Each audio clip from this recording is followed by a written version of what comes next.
This is the Sick'em Podcast, powered by Rogue Media Network. The Sick'em Podcast is a production of Baylor Athletics. Now, here are your hosts, Brooke Bednarz and the voice of the Bears, John Morris. Hi, everybody, and welcome to a new semester, a new year with the Sick'em Podcast. We are glad you are with us. We are powered by Rogue Media Network and proud to have them as a part of our Sick'em Podcast. John Morris, Brooke Bednarz back together for a new year. And here we go, Brooke, starting a new school year. Classes already underway on the Baylor campus, and soccer has already begun. Volleyball begins this week. Football less than a week. Right around the corner. Less than 2 weeks away. But, man, it's a fun time of year, isn't it? It really is. I mean, the summer is nice because we finally get a chance to kind of take a breath and reflect on just how successful all of Baylor athletics was last year. But to have the students and the student athletes back on campus, the parking lots are full. I'll take a little bit of traffic and delay to get to work every day if it means they're back and we have games going on. Yeah. No, it's funny that you mentioned the parking lots are full. They are full. They definitely are. It took me a little bit of time to find a spot over here. Oh, yeah, I bet that's true. Well, we've got a little construction going on. Yes, we do. We'll certainly talk about that in the weeks to come, but the new Fudge Football Operations Center they're doing work in preparation for that, and the new Foster Pavilion, that work has begun already as well. So a lot of construction, onward and upward, a lot of good things, Brooke, going on, not the least of which is the season opener for Baylor football, September 3rd, McLean Stadium, the Albany Danes coming in, and Baylor goes into that game as the defending Big 12 champs and the defending Sugar Bowl champs as well. Yeah, they are. Lots of great things to talk about. I'm just excited to finally get to be back at McLean and see the Bears play. Oh, yeah. And Baylor picked to win the Big 12 conference this year in the preseason. How about that? That's never happened before. And number 10 in the nation in the preseason polls, the coaches poll and the AP poll. So a lot of excitement around Baylor football. We've got a couple of guys from the team that will be with us on the podcast today. And let's begin with a senior, Al Walcott, a senior defensive back out of Wilmington, North Carolina. Senior, correct? Fourth year, junior? Senior's correct. All right, yes, we'll sir. go senior. Yes, sir. It's all complicated. After COVID, everything's confusing. I know. Yep. Name the years, but came here after a short stint at Butler Community College. Also, Al, welcome. Thanks for being on with us. Thank you so much for having me here. I really do appreciate it. Great. We're excited about the season. I know you guys are as well. Yes, sir. How's the work been? How's fall camp been for you guys? It's been great. Everybody's been working very hard. Something that we've really been working on is, just staying focused and making sure that, the season goes as well as we plan for it to go. And, yeah. As a senior in that room and just overall on the team, I mean, there's a lot of talk. We just did it. We're guilty of it. We're excited to talk about, reigning Big 12 champs, being picked first in the Big 12 for this year. But how do you kind of combat all of that and keep everybody focused that's on the team? Really, I mean, everybody's, we're all happy about that, you know what I'm saying? I mean, not going to take that away, but that's not really our main focus coming up in this season. We're really focused on taking it day by day, game by game, and I'm really trying to get to the point where we want to at the end of the season, which is the college football playoffs, and really take it from there. That's great, and we can see that in practice. I mean, you guys work so hard through fall camp. Now you're into a week with classes beginning, but not quite the game week yet. But, I mean, we see that daily focus by you guys. That's the way you got to approach it. Most definitely. Coach Aranda really preaches that a lot, focus on what's in front of us. And that's what we're going to keep doing, and that's what has us going as hard as we do in practice. How do you feel fall camp has gone? I know you guys spent a little bit more time in McLean, a little bit later nights to get the feel of, especially for the younger guys, but to walk into McLean at night under the lights to see that. And then we get to kick things off with a night game. I really feel like it's been good. Fall camp's been all really good and very tiring. Of course, it takes It's been pretty hot. Yeah, but I mean, I feel like we needed that. It was time for us. It was a time for us to bond, and for the older guys to help the younger guys, and even the older guys to learn more stuff as well. Getting ready for the season. That's good. Tiring, yes. That's putting it mildly. I was about to say, yeah. With the heat we've had, and finally that broke a little bit this week with a little bit of cooler temperatures and some rain this week. That was nice. Yes, sir. It's been. I mean, we try not to really focus on the heat, really, but I mean, obviously it's going to take a little toll on you. But I mean, the thing about this team that I really appreciate is we're the type to really push through all that stuff, because this is what we want for us in the season is a great season. We got the season opener for this year. Can we go back to the Sugar Bowl for a minute? Oh, yeah. Oh yeah, big smile on his face. Because you had a Sugar Bowl record, 96-yard interception return for a touchdown. Whew. Hang on, let's relive that. Here's the way it sounded.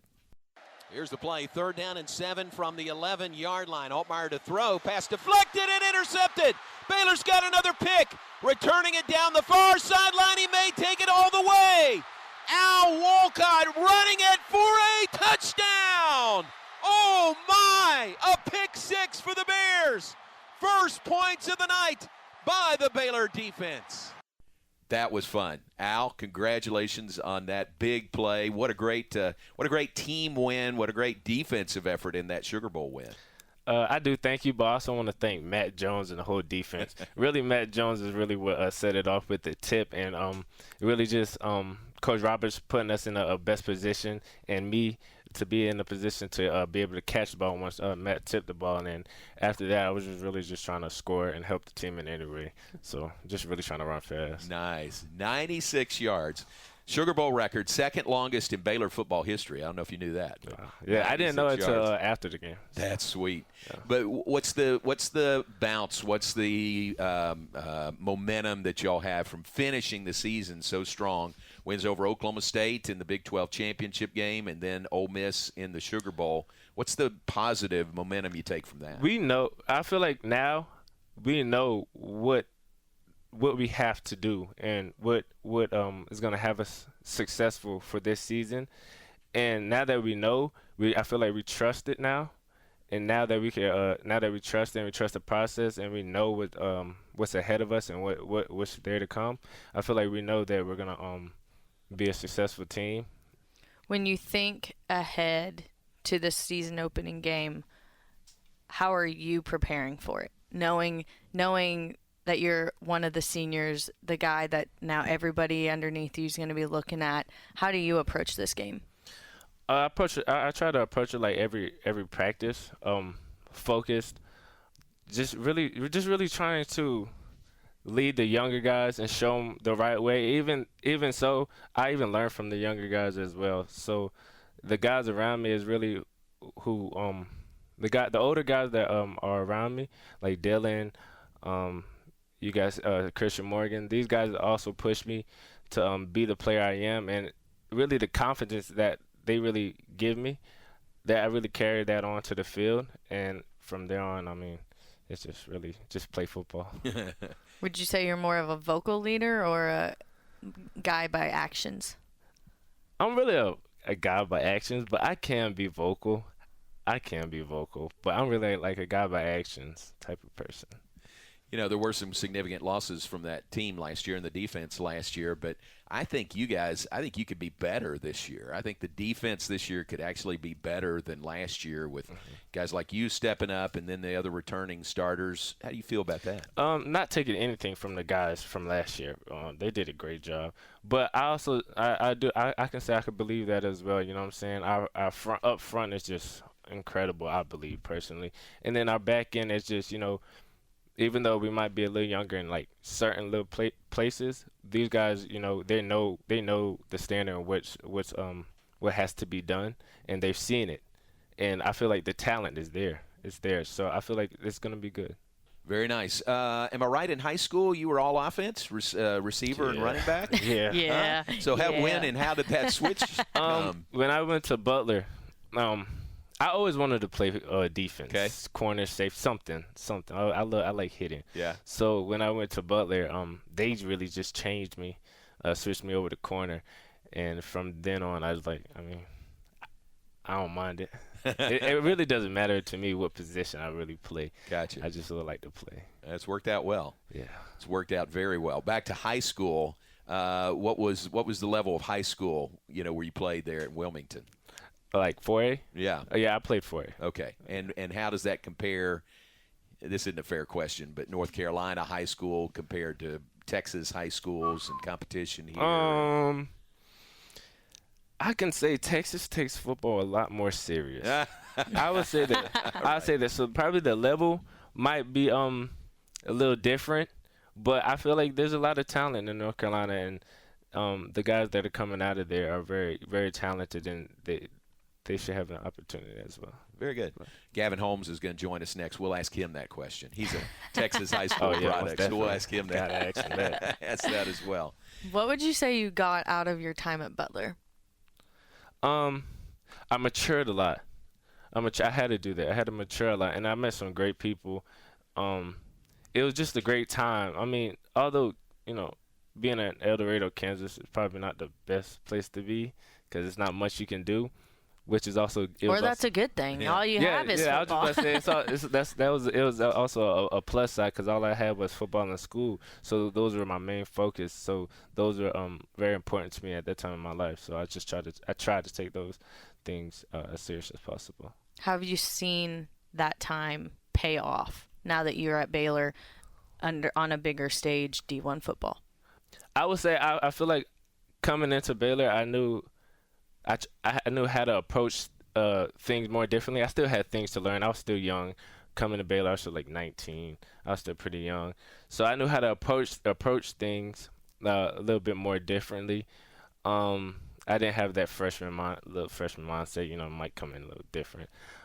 And then like now, I'm able to like try to teach the younger guys and try to tell them, not be like a old head or anything, and just tell them. I don't know, fourth year, junior, senior. Yeah. We got a couple of old heads on this podcast today. Most definitely, but I try to lead them in the right directions. Open at home, September 3rd. Go to BYU in week 2, and your road schedule this year is really tough. Yeah. People keep asking me about that. people notice how tough. The tough road games you'll have. What's your mindset for you guys? Just like Coach Aranda talks about it all the time, we're probably not going to have a lot of people that's going to travel to those away games, so it's going to be tough. So the energy we bring in practice is going to carry on over to the stadiums and the away games, and that's going to help us a lot. The energy we bring really changes the whole game of how we play. So let's say if we don't have no energy on the sideline or anything with nobody, and it's just us and their crowd, going crazy or something, and we don't have no energy, that could really probably take a toll on how we play. But, yeah.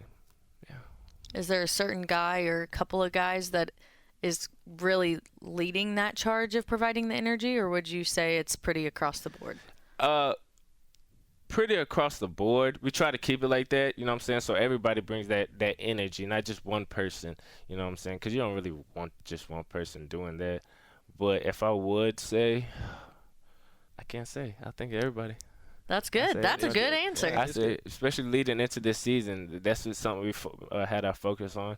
So I feel like everybody start understanding and wanting to bring that energy that we need. Really good. Well, we appreciate your time. You got a lot going on. Classes are underway and practice continues. But thanks for being with us, and wish you nothing but the best this year. Thank you so much. I do appreciate you guys. Al Walcott, senior defensive back for the Bears. The Sikkim Podcast, powered by Rogue Media Network.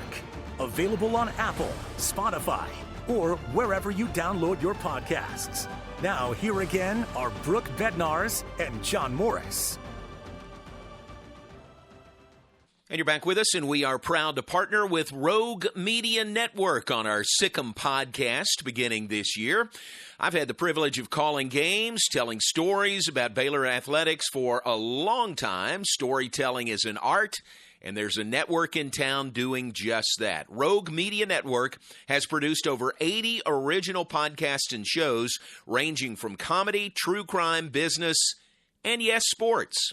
If there's a story to tell, Rogue Media Network is telling it. You can find this podcast and all the other great Rogue Media Network shows on Spotify, Apple, YouTube, or anywhere you listen to podcasts. Back with us on this week's Sick'em Podcast, powered by Rogue Media Network. A couple of Baylor players on our podcast to begin the new school year. We had Al Walcott. We're joined now by Gavin Holmes, a sixth-year senior receiver for the Bears out of Justin Northwest High School. And Gavin, we appreciate you being on with us. Appreciate you having me. Thanks for coming in for the podcast. Before I forget. I was about to say, I think we got to start with this question. Yeah, okay, there you go. Yeah, go ahead. Yeah, Right. so we asked Al, or John asked Al, about the difference between North Carolina high school football and Texas high school football. Yeah. And as a Texan, I mean, we're all, well, you and I are Texans right here, Yeah. so we have a valid. Maybe we'll turn on John and ask him about Kentucky football. But what do you think? What's the difference in the levels there? I mean, I firsthand have not seen North Carolina football, but I know that everybody that's not from Texas always has a very strong opinion about Texas high school football. Right. So I can only imagine that we might take it a little more serious down here than they do. I would agree with that. Probably Yeah. right. I mean, look at the size of the stadium. Yeah, yeah. Oh, Some of yeah. that stuff, you know. It's so. like culture shock when people come and see Texas high school football stadiums Yeah. and just, yeah. I know in my high school, by the time I was a senior, we were just moving from 3A into 4A, and we were dragging extra bleachers up to the field because we didn't have enough seating Right. for all of our fans in the student section, and That's it was great. crazy, but definitely a lot of fun. I challenge people all the time when they're like, "Oh, Texas football is not that big," and I'm like, "Okay, I'll pick a small town around here. Yeah. Go to Crawford, Texas on Friday night. See if you can find somewhere to eat dinner." Yeah. It's like, because you won't be able to. Yeah. The whole town's there. And you had a great high school career. All-state receiver, Justin Northwest High School. You have pretty good memories of your high school career? Oh yeah. I still go back there every once in a while when Yeah. I'm back home just to see the coaches and kind of see what they're doing over there. So yeah, it's fun. That's perfect because this week, Friday Night Lights begin. does High school start, football yeah. season begins this week. So Yeah. it's fun to think about that. Oh, and how yeah. big a deal it is. Oh, it's huge, and especially now, my little brother, he has his first varsity game Friday. So nice. after practice, I'm gonna jet down there to go watch him. So, Great, yeah. great. What position's he He's playing? receiver. Is he? Oh, there you go. Nice. Yep. Very Give us a cool. report. on Yeah, how I he will. does. I will. That's really cool. How about for yourself? Fall camp go well for you? Yeah. Fall camp was good. Missed a couple practices. I got banged up. Just tweaked my hammy a little bit, but I'm back. I'm good. But yeah, other than that, fall camp has been great. That's nothing, right? No. At this point. No, yeah, not Good point. that was, With everything yeah. you've been through, Yeah. that's Not at all. You're like, It's a couple nothing. practices? Okay, Yeah, that's yeah, fine. yeah, Get me yeah. back out there. Yeah, not at all. Yeah, Give our listeners kind of the laundry list of things you've been through during your time here. Yeah, so I've gone through 2 ACLs. Yeah. On the same leg. knee. And then last year I tore a ligament in my foot that kept me out for a year as well. Oh, So man. yeah, We pray for you a healthy I was season. about to say, if you're Yeah. looking Yeah. for something or someone to pray for, Yeah. Gavin Holmes Health. I would appreciate it. Yeah. And you, I'm sure, are the same. That's what you want, just a full season, right? Oh yeah. I mean, I played a full season in 2020, but that was COVID and all that stuff. So yeah, I'm just praying for a full healthy season, so I can go out there and do what I do. So We kind of talked about it before when we had the opportunity. You were in between a couple of your injuries, and we talked about your story. Your story. First of all, no one on the team with all this COVID business and the seasons looking different, none of that is the same as anyone before or anyone who will be after this group of athletes. But you specifically, your story looks different than most college athletes. Most college athletes would not be sitting here as a sixth-year senior, finally with this opportunity to stay healthy and get a full season in that's not lumped in with a pandemic. Yeah. So when people hear your story and when they think about Gavin Holmes and they see you out there on the field, when your younger teammates see you out there on the field, what do you hope that they get out of that? Not just that you're out there on the field and that you're a good player, but what do you hope that your story says as a whole about college athletics and what it takes to finally, stick with it and compete at the highest level. Yeah, I mean, when people know my story, they're always like, how are you still playing, And, I love this game so much. I tell them every time I'm going to play till my legs stop working, essentially. And it's definitely been a struggle, but I've known that this is what I wanted to do. And the fact that I can still perform at a high level is just kind of a sign for me that, I can still do this and maybe I'm still meant to be doing this, And I believe, that God wouldn't put anything on me that I couldn't handle. And, there were times were tough for sure. Especially this past year, it's like I overcame my ACLs. I was feeling good, and then this foot thing happened, and it was so random, like just a sporadic injury. And of course, it's like the worst thing you can do to your foot. And so, yeah, of course, I had a lot of questions, and I was down on myself for a little bit, but I thought I've overcame a lot, and I figured I could do it again, and so that's kind of what kept me going. So. You mentioned your faith in God. Obviously, Baylor is a unique place when it comes to that and how much at the forefront our faith truly is here. How has that helped you through this whole process? That's helped me a lot, and kind of through the past 3-4 years, I've met a lot of people, a lot of great people who have kind of helped me in that aspect to grow in my faith. And, there were times where, like I said, I questioned a lot. I just was wondering why it kept happening to me, but then I kind of had to look at it in a different light, to where, I needed to stop questioning, why God kept doing this to me or why it kept happening, but in a sense be thankful that I can still do this through everything that I've been through. And I've had, like I said, I've had a lot of great people, especially our new receiver coach, Coach Baker. He's really helped me a lot, to grow as a man and grow in my faith. And so, yeah, that's been the driver for me for sure. You mentioned it. Let's talk about all those different coaches you've had. Yeah. So I've had 5 receiver coaches. Oh, wow. 5 or 6 receiver coaches, yeah, since I've been here. Pretty much a new one every year. Yeah. But I can wholeheartedly say that I have the strongest relationship with Coach Baker, no doubt.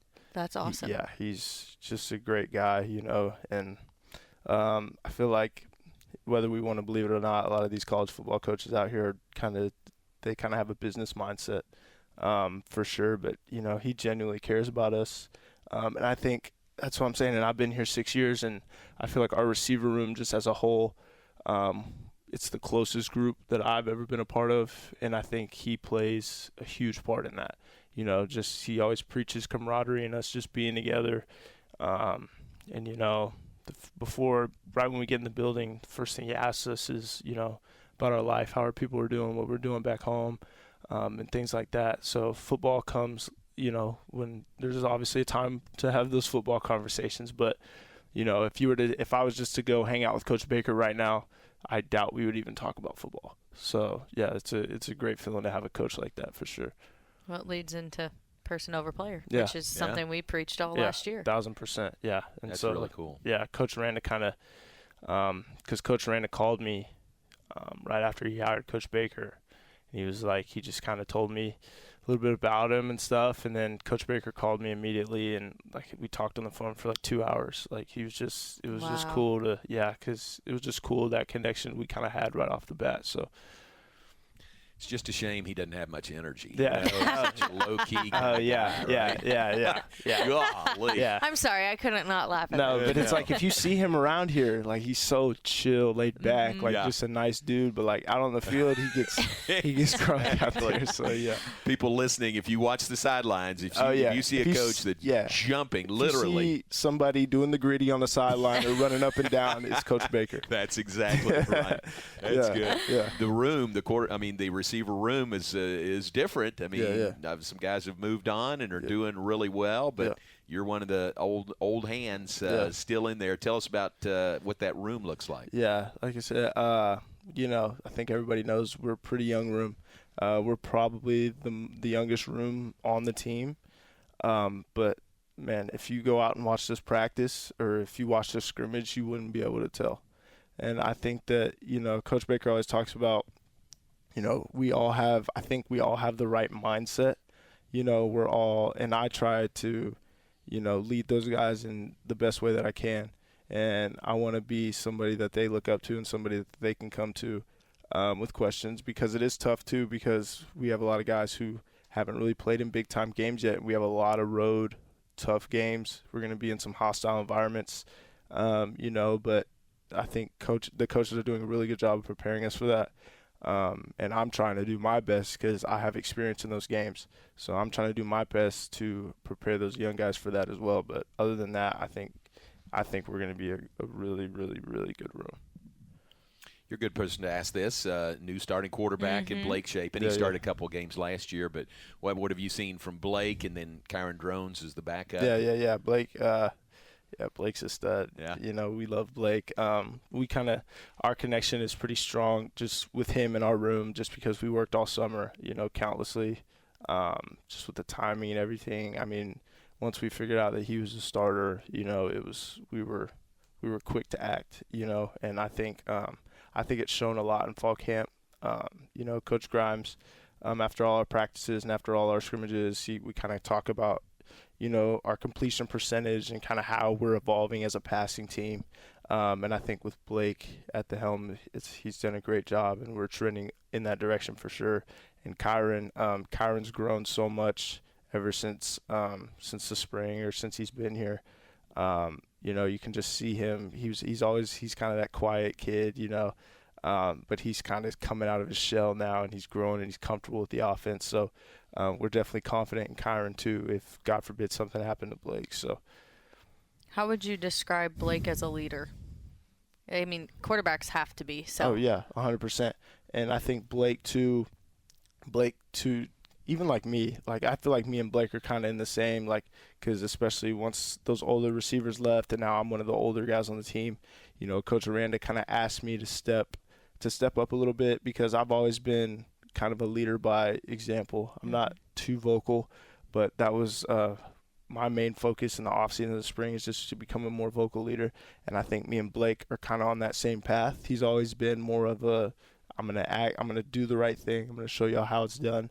But now, especially since he's a starting quarterback, he's got to open his mouth more. Yeah, find his voice. Yeah. And we can definitely see him trying to do that, and he's doing a great job in that, especially through camp. So you are one of the leaders, from your time here, and one evidence of that is you're one of the holdover single-digit guys also. Yeah. What does that mean to you to have earned that? Yeah. That was one of my highest moments that I've been here, just because, I got that even after not playing for 2.5 years.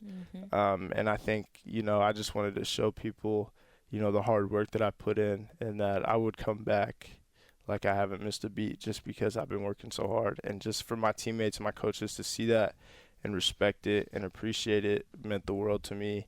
And I think it brought me closer to them as well. We asked Al, about his time at the community college and that experience at Butler. And so his story is a little different. You had a different perspective on D1 football, because you saw the game kind of like a coach for a couple of your years from the sideline. How have you seen that time, making the most of what you could do at that moment, translate into going into fall camp as a sixth year, as that leader that's becoming more vocal? You've seen the game from all different angles. Yeah, and I think too, I've had to learn 4 different offenses since I've been here, and so well-rounded. Yeah.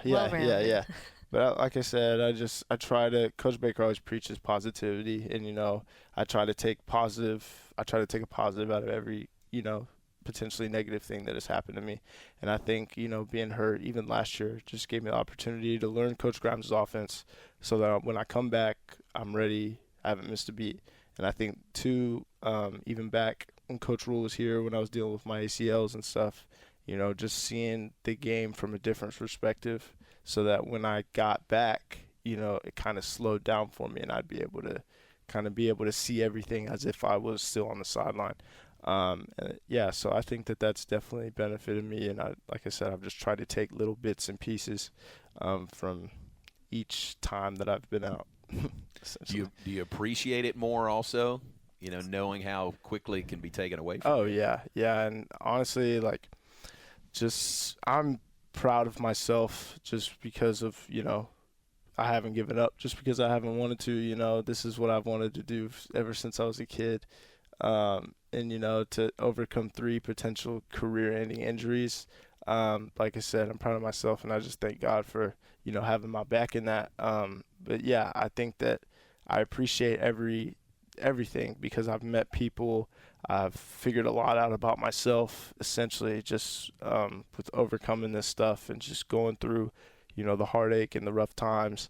So, yeah, I'm really appreciative just because, becoming a man and that's allowed me to figure out a lot about myself and stuff. And it's a lot of stuff that I probably wouldn't have figured out unless I went through those things. Through all of this, I'm only imagining there's been some pretty special conversations that you've had with your little brother. Yeah. Someone who is definitely probably looking up to you as a role model, seeing you go through all of these things, and yet he's still about to start his varsity season. What are those conversations like, if you don't mind sharing? No, yeah. I just tell him, I try, when I go home, we always go to the field, and we always, we work out kind of with the same people. He works out with the people that I worked out with, who I was going through when I was going through high school. And so I just try to, be there for him, and just kind of teach him the ways and kind of give him little tips and tricks that he can use out on the field. But, a lot of the times I don't really have to say anything. Like, he kind of has that mindset, and it's cool to sit back and watch him grow because he became a receiver out of nowhere. Which was kind of weird. We did not think he was going to be a receiver. But then he played quarterback, and we were like, okay, maybe he's stocky, like he's pretty built, and he's a sophomore. So we're like, okay, he might play defense, linebacker, something like that, because he kind of has that mindset too. But then my dad, he's like, I want to try receiver. My dad was like, okay. So he started playing these 7-on-7 tournaments. My dad sending me videos of him jumping over people's heads, like mossing them, diving for balls and stuff. I'm like, okay. It's in the blood. Yeah, I'm like, all right. Like, yeah, my dad had his first scrimmage this last weekend, and my dad called me and he was like, man, yeah, he's balling. And we're like, yeah, like, where did this come from? Nice. Like, what, so, but like, yeah, I try to be there for him, and it's a lot easier too, especially now that he's a receiver. So yeah, when I go home, we work out together and all that stuff. So it's fun. Yeah. Well, it's got to be pretty nice. I mean, Justin, if people don't know, it's not that far away. No, yeah. From Baylor. Yeah, it's about an hour and a half. Hour and a half. Yeah, so yeah. Just as quickly as you'll be able to get there on Friday night, I'm assuming they'll be here for the game of University of Albany. Oh yeah, 100%.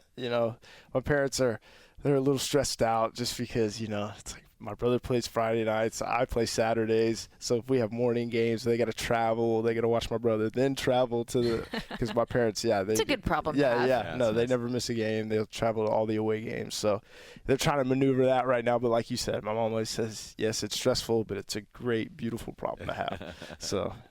Well, we wish you a full season. Wish your brother well this year, too. It'll be fun to watch him. But thanks for being with us, and seriously, praying that you have a complete, whole, healthy season. Thank you. Absolutely. I appreciate you guys for having me. Thanks for being with us. Brooke, that's our Sick'em podcast, powered by Rogue Media Network. Two quality guys. I mean, these are two really good examples of Baylor football. Absolutely. And, I mean, if you aren't excited for that season opener on September 3rd at 6 o'clock, I don't know what else you need, because this was a great conversation with both of these athletes. Super excited to see them out on the field and to see this unit, this team do their thing and show us who they are. Thanks to Al Walcott. Thanks to Gavin Holmes. For Brooke Bednarz, I'm John Morris. That's this week's Sick'em podcast. You've been listening to the Sick'em podcast, powered by Rogue Media Network. The Sick'em podcast is a production of Baylor Athletics.